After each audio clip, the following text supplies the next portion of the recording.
So let's look at one of my favorite sonnets in the book, the Sonnets, number 76, which technically is inside of the Fair Youth sequence, but as I said earlier, read the poem with the eyes of the muse however you like. 76 is interesting because it's there Shakespeare is defending his lack of experimentation. Why is my verse so barren of new pride, so far from variation or quick change? Why with the time do I not glance aside to new-found methods and to compounds strange? Why write I still all one, ever the same, and keep invention in a noted weed, that every word doth almost tell my name, showing their birth and where they did proceed? Oh no, sweet love, I always write of you, and you and love are still my argument. So all my best is dressing old words new, spending again what is already spent, for as the sun is daily new and old, so is my love still telling what is told. Before we get into the details, we need to understand what the object of this study is going to be. And obviously, this object is both a book published in 1609 and a poetic genre. Now, you learned that the sonnet is a particular poetic genre, and that means that as a genre, it has particular rules. Now, specifically, the sonnet is a 14-line poem. It is an ideas-driven poem. It is built out of an argument and a response to that argument, usually highlighting a contradiction or a problem. And then it ends with either that problem unresolved, or it searches for its resolution within a sententious phrase or maxim, or another contradiction, or a regrouping that we call the turn or volta, and that happens in the last two lines, the rhymed couplets. Since a sonnet isn't just 14 lines, but also having a rhyme scheme that clarifies its structure, pride is A, change is B, aside is A, strange is B, and then we get same, C, weed, D, name, C, proceed, D. So right off the bat, because of the rhyme scheme, we notice this is already a quatrain. And this is another quatrain. How do I know? Because U kicks in. U, argument, new, spent. So 3 quatrains, and then the English sonnet, the Shakespearean sonnet, always ends with rhymed couplets, G, G. The rhymed couplets kind of function as the sonnet's volta, the turn of the argument, but I want to make you all aware that in the Italian sonnet, these 2 quatrains combined would have shared the same rhyme scheme, ABBA or ABAB. We would have called that the octave. And in the Italian sonnet, a new rhyme scheme appears here on the 9th line. And it's always here at this 9th line that you start to notice the first turn, a change often. Here, he is addressing his love. So he goes beyond asking questions about his failings, and then a shift happens and it focuses on her, and then it has a second volta right here with the rhymed couplet. So sometimes you need to look occasionally on this 9th line. You'll notice a shift, and that's the ghost of the Italian sonnet. Let me gloss the poem for you. Why is my verse so barren of new pride? Why is his poetry without pride? That means, why is it without splendor or magnificence or pomp? That's a 1555 definition. In other words, why is his poetry without ornamentation? Why is it barren? A term that should call to mind the procreation sonnets, right? We don't want to be barren. We want to have children, we want to be fecund. Why is his poetry plain? So far from variation or quick change? Why is it unvaried? Why is it always the same? He's talking about his poetry both formally and thematically. He's talking about style being plain, and he's talking about theme in the sense of the arguments of his poems. Why are they so repetitive? Why with the time do I not glance aside to newfound methods and to compound strange? Why am I not fashionable, looking to new fashions and new styles? Why am I not experimental?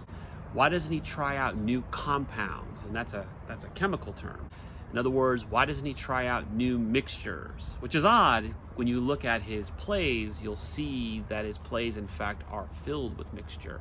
And did you also notice? So far from variation or quick change, we can hear that the caesura is after this line. And then let's just scan it. We know it's 10 syllables. So far from variation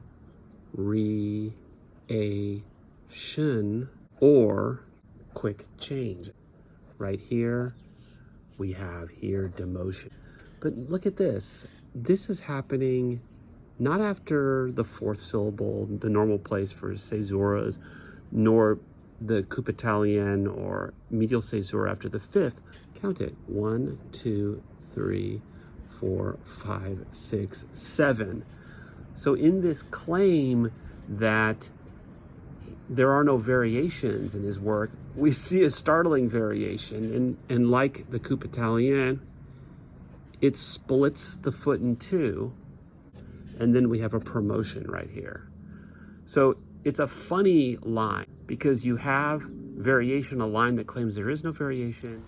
And then he brings up an important word, invention. Remember, this is a rhetorical term for the finding of material to make a text.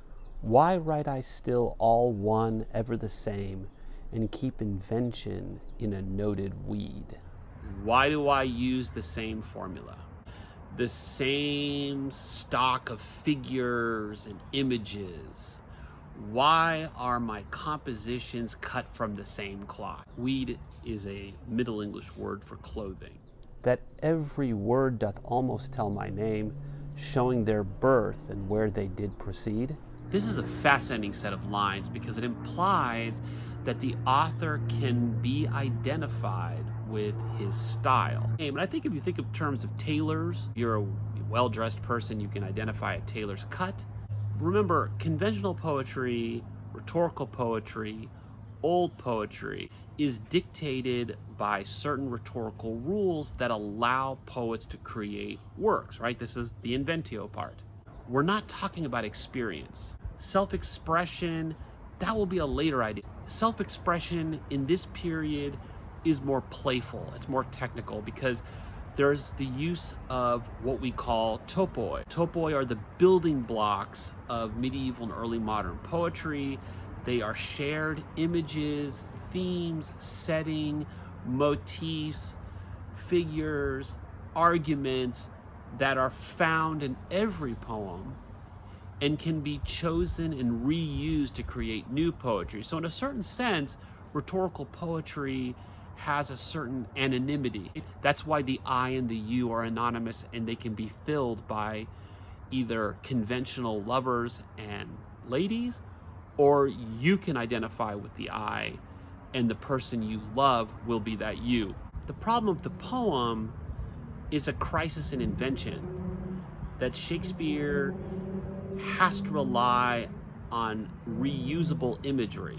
He implies there are new methods, and he's choosing not to. On the other hand, he's also saying that his choice of words, the results of his invention, have the possibility of identifying him as the author. So even though his poetry is almost quasi-anonymous, the choices he's making in forming conventional love poetry marks him as the maker. Here, his lack of fashion, the repetitive nature of his formal choices, that lack of pizzazz in his writing, and these are claims he's making. He's actually a great writer, right? So this is, in a way, this is a famous topos in itself. This topos is called the modesty topos. So he's using his supposed modesty to showcase as well his brilliance, okay? So we have to understand that this is not romanticism. This is not personal self-reflection. This is an example of that playfulness, right? And the game is that he's not a great poet, or he makes easy choices, but the fact that he makes these kinds of choices makes him the marker for the attentive reader to identify who he is as a writer. Suddenly, we have a turn. And this turn appears on that famous 9th line. Oh no, sweet love, I always write of you, and you and love are still my argument. And notice that we have anadiplosis here, a repetition of you at the end of the line, and then you at the beginning of the next line. Note the change of focus. It's now on you. So all my best is dressing old words new, spending again what is already spent. And here we see more figures towards the end of the poem. Old and new, this is antithesis. This is a figure of thought, spending and spent. This is epinalepsis. It's the repetition of a word at the beginning of the line and the end of the line, as well as polyptoton, which is the repetition of the root of the word, which is spend or spent. You can also see new and old repeat again, and this new and this old make what is called chiasmus. What's he saying? He's saying I'm a remixer, right? I mix old songs. I'm using old conventions to say the same thing in new ways. And then suddenly we arrive at the volta. For as the sun is daily new and old, so is my love still telling what is told. He's making an analogy.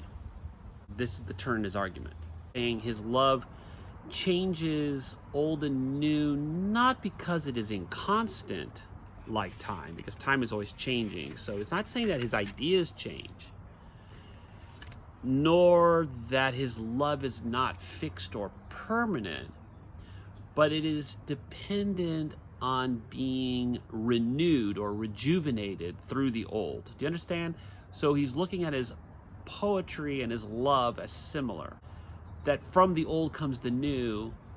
His old poetry and his old love is constantly becoming a new love and a new poetry. It's a new definition of what a constant love can be. Why is my verse so barren of new pride, so far from variation or quick change? Why with the time do I not glance aside to new-found methods, and to compounds strange? Why write I still all one, ever the same, and keep invention in a noted weed, that every word doth almost tell my name, showing their birth and where they did proceed? Oh no, sweet love, I always write of you, and you and love are still my argument. So all my best is dressing old words new, spending again what is already spent. For as the sun is daily new and old, so is my love still telling what is told. Alright guys, don't forget to like and subscribe and ring that notification bell.